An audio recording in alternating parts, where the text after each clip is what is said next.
আসসালামু আলাইকুম বন্ধুরা, আজকে আপনাদের জন্য নিয়ে এসেছি আমি ক্রিস্পি চিংড়ি মাছের বড়া। হ্যাঁ বন্ধুরা, গুঁড়ো চিংড়ি মাছের বড়া সম্পূর্ণ ভিন্ন স্বাদের মজাদার একটি রেসিপি। আশা করি আপনাদের ভালো লাগবে। তো আমার সাথেই থাকুন বন্ধুরা, আর আমার সাথে থেকে পুরো রান্নাটি উপভোগ করুন।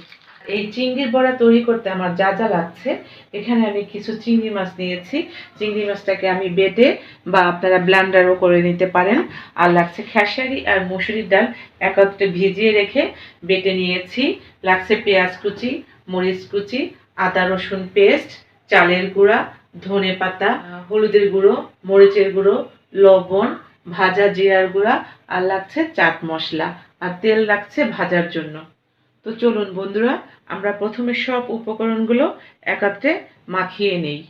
বড়া মানে হচ্ছে সব উপকরণ একত্রে মাখিয়ে নিতে হবে। তো এখন এখানে আমি চিংড়ি মাছ, বাটা চিংড়ি মাছ যেটা ছিল সেটা, এটার সাথে আমি কিছু পরিমাণে ডাল দিচ্ছি পেঁয়াজ কুচি, কাঁচামরিচ কুচি, আদা রসুন পেস্ট, ধনে পাতা কুচি, সামান্য পরিমাণে চালের গুঁড়া। চালের গুঁড়োটা দেওয়ার কারণ হচ্ছে চিংড়ি মাছটা বাটার বা ব্লেন্ডার করার পরে একটু নরম হয়ে যায়, তো চালের গুঁড়াটা দিলে একটু শক্ত হয়।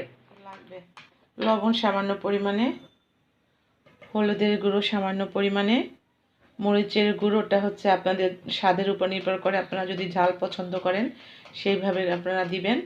দিয়ে দিলাম 1 চামচ মরিচের গুঁড়ো, দিয়ে দিলাম ভাজা জিরার গুঁড়ো, রাঁধুনি চাট মশলা। এটাকে আপনারা দিতেও পারেন আবার নাও দিতে পারেন, দিলে আলাদা একটা স্বাদ আসে।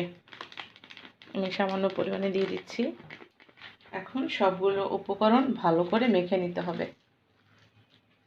এদিকে কিন্তু বন্ধুরা, আমি চুলায় একটি লোহার কড়াই বসিয়ে দিয়েছি, তেল ওখানে গরম হচ্ছে। ভালো করে মেখে নিতে হবে।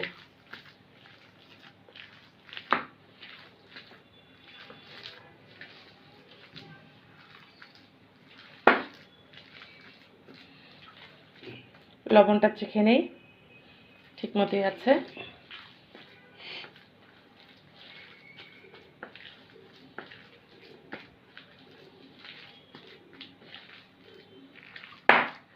মাখানো শেষ, এখন আমি এগুলোকে ভেজে নেব। এভাবে হাতে কিছু পরিমাণ কিমা নিয়ে এভাবে চ্যাপটা করে ভেজে নিতে হবে। দিয়ে দিচ্ছি, তেলটা আগে থেকে গরম হয়ে আছে।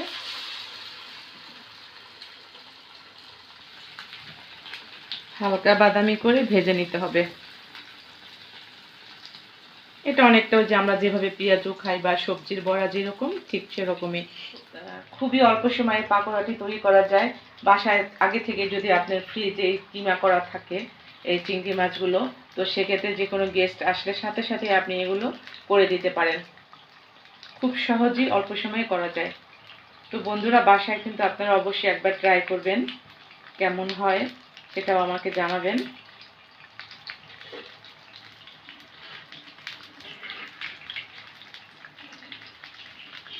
আর অনেক বাচ্চারা আছে যারা ওরা চিংড়ি মাছ খেতে চায় না, এরকম আছে।